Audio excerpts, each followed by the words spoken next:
How to contact Domino's Pizza customer support by email. Hi everyone, I'm here to assist you today. Without any delay, let's jump right in.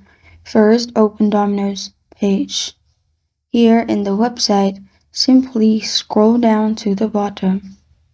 After you scroll down to the bottom, you'll find support section, which is contact. Simply click on feedback, and from here you can give them feedback. It's same as email, but you actually want email, then you can type in this email, which is guestcatdominoes@jublfood.com.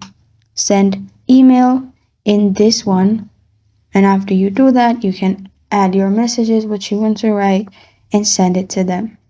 This is how to contact Domino's Pizza customer support by email.